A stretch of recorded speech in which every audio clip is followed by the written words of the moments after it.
Good afternoon from a very sunny Allerton Cemetery in Liverpool.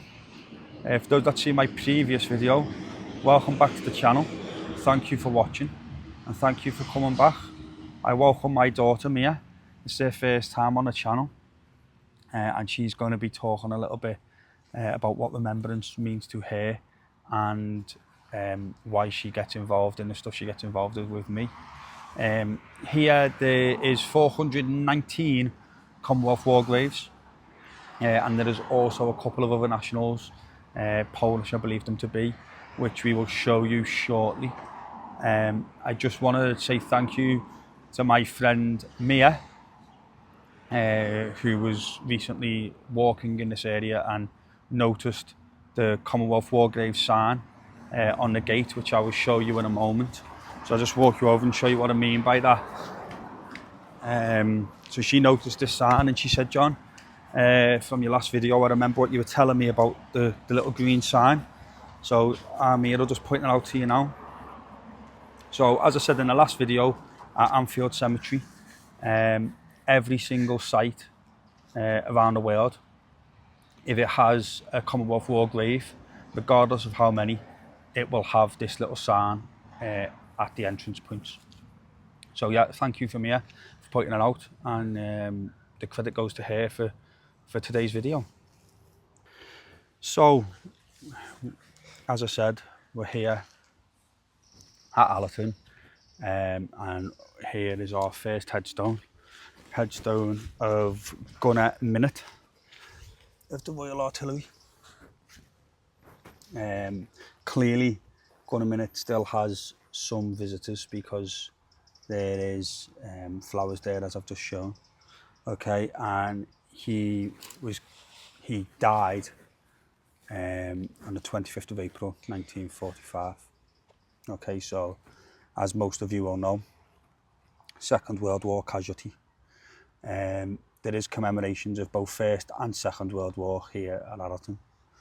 As I said before, 419 commemorations. We will visit the two main plots as well, as well as some, you know, singular headstones like this one of Gunner Minute. I hope I've pronounced that right, apologies if you haven't. We're going to have a little walk around, me and Mia are going to have a little walk around, and we're going to go to some individual headstones, try and talk a little bit about them. It will be a short video today, because there simply ain't loads and loads to see. There's no cross of sacrifice, there's no stone of remembrance. Of course, Allerton Cemetery would qualify for a cross of sacrifice if it wished to have one, because it's got over 40 headstones. It doesn't qualify for a stone of remembrance because it's got less than 1,000 headstones. But there isn't one here. But when we go to, and you see the war plots in a moment, you will see that that is commemorated as one sort of memorial, if that makes sense. So just as we're walking down here now, I'm gonna just head over to a couple of other headstones. Today I want to try and focus on the various different members of our war effort, First and Second World War.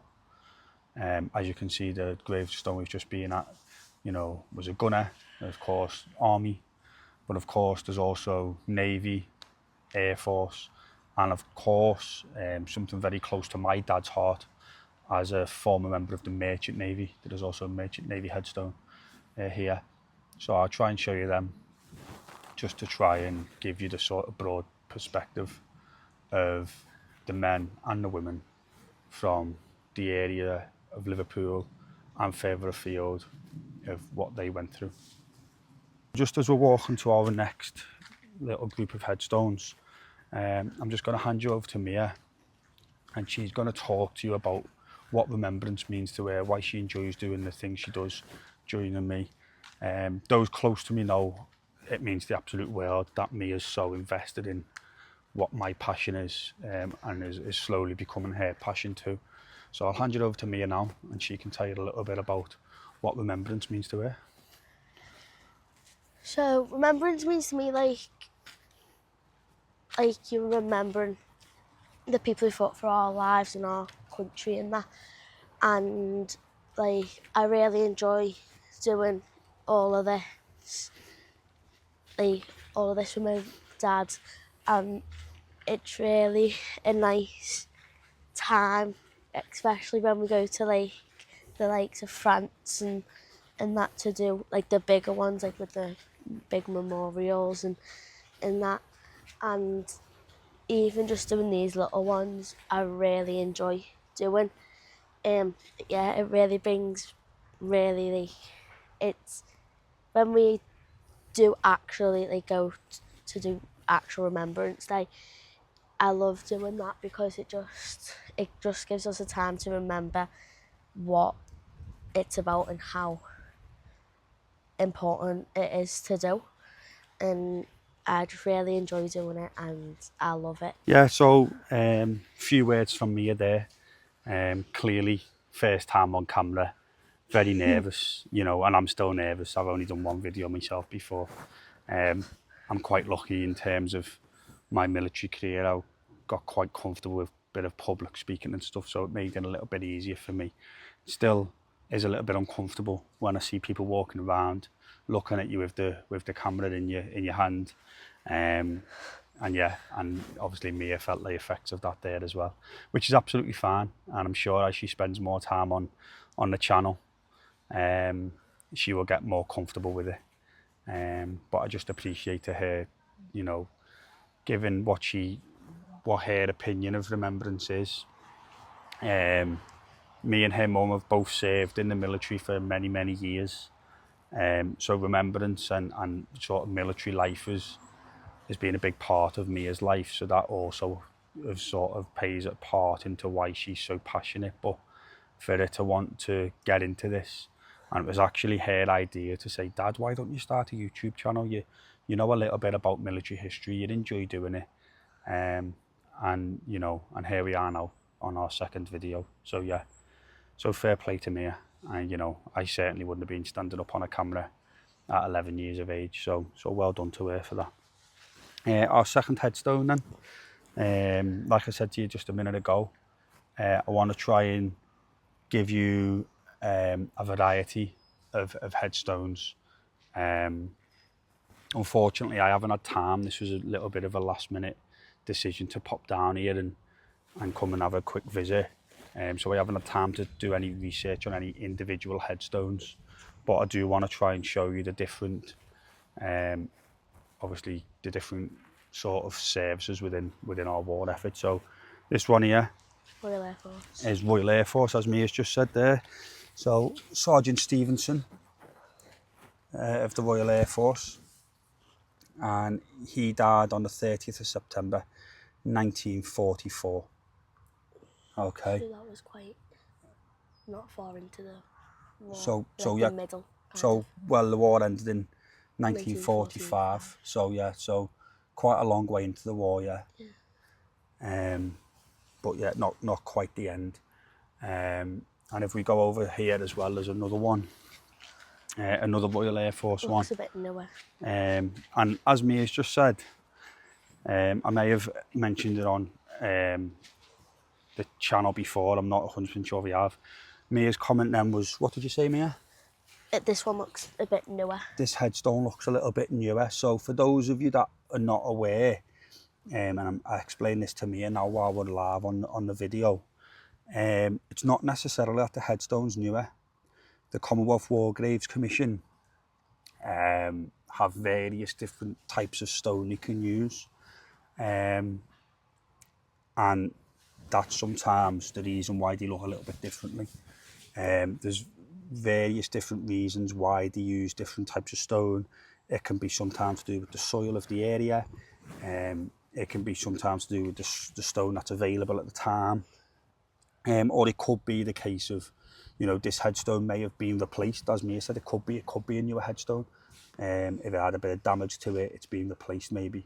I'm not 100% sure what's happened there, but there is various different reasons why. So this is Sergeant Corden. He was a flight engineer with the Royal Air Force, and he was 34 years of age when he died on the 7th of June 1944. It says a little message at the bottom. And the little message at the bottom, as Mia's mentioned there, do you want to read that out, Mia? To the proud memories of a darling husband and daddy. There you go. So that's the message, or the inscription as they call it, of the family member of Sergeant Corden of the Royal Air Force. If I quickly just turn the camera around, I'll try and show you. There is various different headstones. Again, it is a military headstone within a civilian cemetery. So you'll probably, those of you that are noticing what the war graves look like, will probably be able to notice them as I just quickly turn the camera around.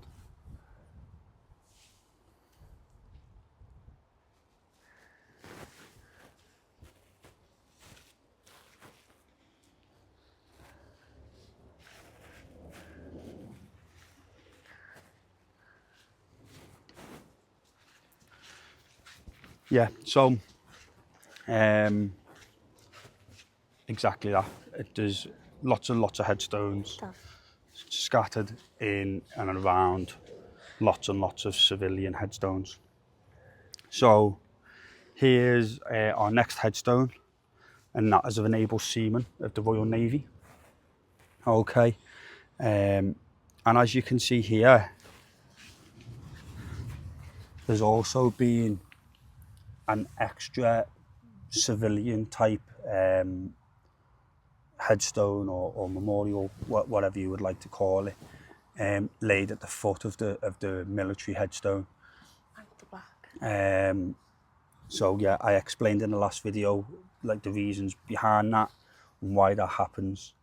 And this is, try and make that out, able seaman Hanley, I believe, and he died on 30th of May 1947, I believe that is. It's not particularly clear. This headstone could probably do with a little bit of a rescrub or a refresh. It might actually be clearer on the video than what it was for my actual eyesight, so I'll have a look back through in a moment. But yeah, so like I said, various different people from various different services, which is really special, I think, because a lot of people, you know, especially those who aren't connected to the military or connected to remembrance, would associate the war with the army. And again, here we are again, another Royal Navy soldier, able seaman Chapel, killed or died on the 17th of July 1945, Age 25. age 25. Okay, so yeah, various different ones over there. There's one from the Royal Air Force again. So yeah, I think it's important that people remember that, you know, it's really, really important to remember the sacrifice.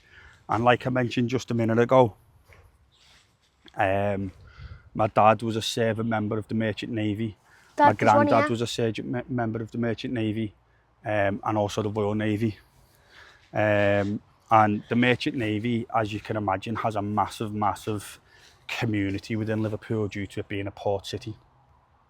And down at the pier head in Liverpool at the waterfront, there is the Merchant Navy Memorial, which I will try and get down and do some stuff on, probably on the Instagram page, to be honest. So here's one of a chief steward. Okay, so my dad will be really, really happy to know that we found this headstone, because my dad was a steward, I believe. Could be wrong, but I'm pretty sure he said he was a steward. And here's his headstone here. So Chief Steward H.M. Eason of the Merchant Navy, and he died in 1943, 5th of December. And his inscription reads, "Only those who have lost can tell what a parting is without a farewell." And that sums it up massively, doesn't it? Not really getting the opportunity to say goodbye to your loved one. Not really knowing from one minute to the next if your loved one was safe. and that's really, really sad, but that is also the reality of war. And here we are, another merchant navy, this time Chief Engineer Officer Claire, again apologies if I've not pronounced that right, in loving memory of William John, beloved husband of Harriet. Okay, again 7th of August 1943, age 51. Quite old. So yeah, so the impact of the war, the First and the Second World War, I know some of the headstones you've seen today have all been Second World War.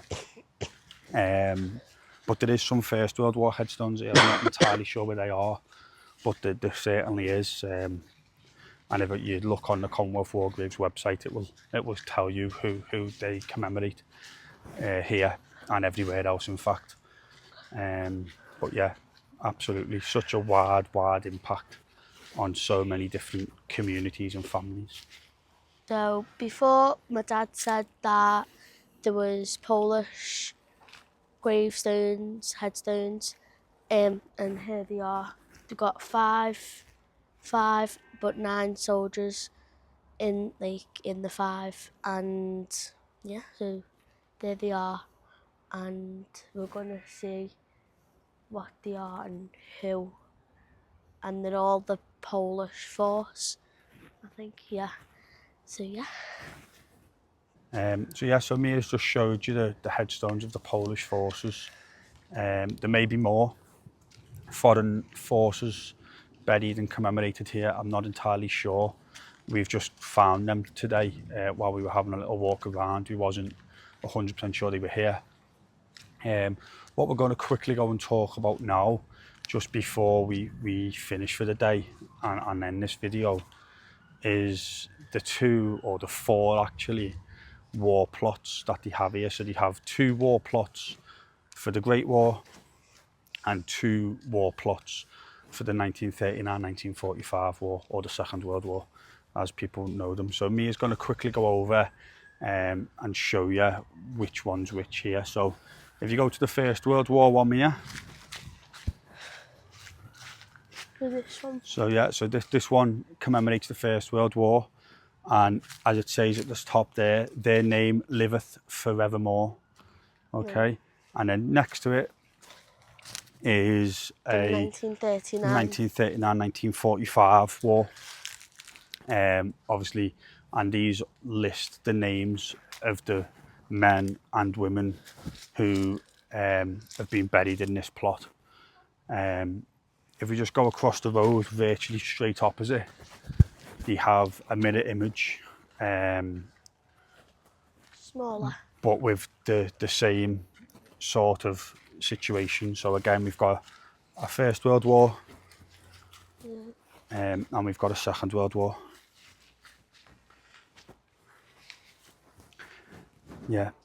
So as it reads, these members of His Majesty's forces died in the service of their country and lie buried in this plot. So yeah, so 2 identical memorials opposite each other, but essentially representing exactly the same thing, with just lists of names of men and women who have, died for our freedoms. So that brings us to the end of the video. Again, thank you very much if you've followed us all this way.